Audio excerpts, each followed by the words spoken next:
শারদীয় শুভেচ্ছা বিনিময়। পত্নীতলা থানা দুর্গাপূজা মণ্ডপ পরিদর্শন করলেন আলহাজ খাজা নাজিবুল্লাহ চৌধুরী। নওগাঁ প্রতিনিধি মাসুদ রানার প্রতিবেদন। পত্নীতলায় দুর্গাপূজা মণ্ডপ পরিদর্শন, সম্প্রীতির বার্তা নেতৃবৃন্দের। শারদের ছোঁয়া লাগুক মনে প্রাণে, মুছে যাক সকল ষড়যন্ত্র, এ আহ্বানকে সামনে রেখে নওগাঁর পত্নীতলা থানার ঘোষনগর ইউনিয়নের বিভিন্ন দুর্গাপূজা মণ্ডপ পরিদর্শন করেছেন স্থানীয় রাজনৈতিক ও সামাজিক সংগঠনের নেতৃবৃন্দ।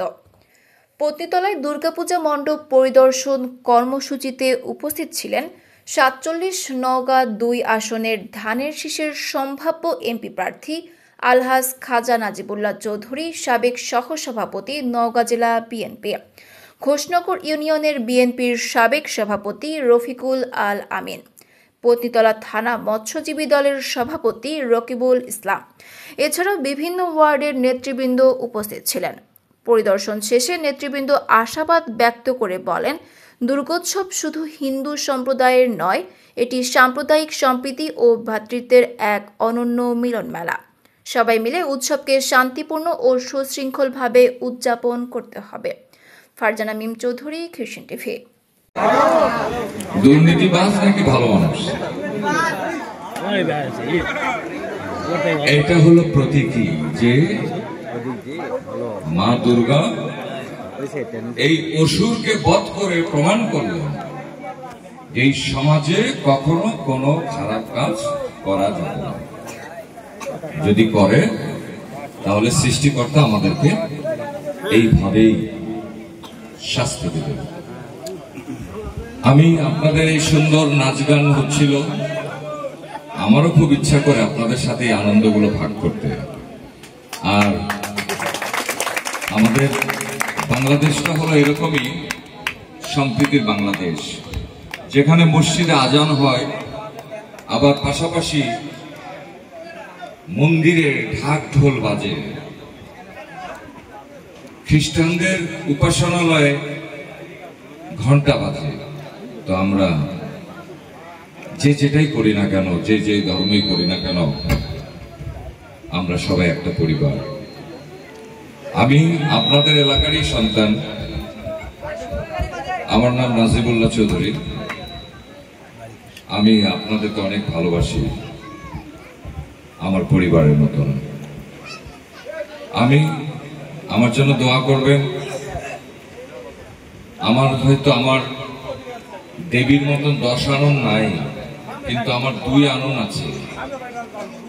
আমার এই 2 আনন দিয়ে আর আপনাদের সকলের আনন্দগুলো একখানে করলে, হাজার হাজার আনন্দগুলো দিয়ে আমরা কি সুন্দর একটা সমাজ ব্যবস্থা করে তুলতে পারি। এই সমাজ থেকে দুঃখ, দুর্দশা, হিংসা, লোভ, দুর্নীতি, মিথ্যা সবকিছু আমাদেরকে দূরে ফেলতে হবে। না হলে কি হবে জানেন?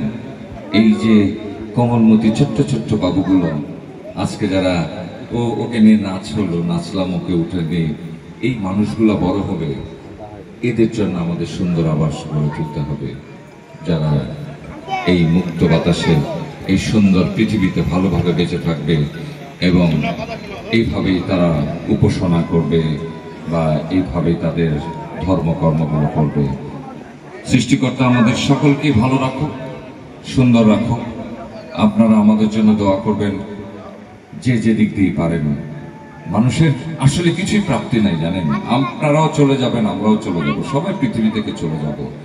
শুধুমাত্র আপনার ভালো কাজটুকুই আপনার সঙ্গে নিতে পারবেন। আর কিছু কি নেওয়া সম্ভব? বলেন, কিছুই সম্ভব নয়। তো আমরা একটা ভালো সমাজ ব্যবস্থা গড়ে তুলতে পারবো তো? না, পারবো না? নিশ্চয়ই পারবো ইনশাআল্লাহ। আপনার যে ধর্মগ্রন্থ বেদ, এই বেদের মধ্যে কিন্তু সব কোথাও লেখা নাই খারাপ কাজ করার জন্য। আমার ধর্মগ্রন্থ আল কোরআনেও কোথাও লেখা নাই খারাপ কাজ করার জন্য। তাই আজকে এই দুর্গাপূজা শুধু একটা আনন্দই না, এটা শিক্ষার অনেক ব্যাপার আছে। আমরা যেন ধর্মীয়ভাবে এই শিক্ষাগুলো অর্জন করে একজন ভালো মানুষ হতে পারি, এই সমাজটাকে আলোকিত করতে পারি, এটাই হোক আজকে আমাদের এই পূজা থেকে শিক্ষা। সবাই ভালো থাকবেন, সুস্থ থাকবেন, সুন্দর থাকবেন। শুভরাত্রি। সকলকে আবারও শারদীয় শুভেচ্ছা। ভালো থাকবেন। নমস্কার।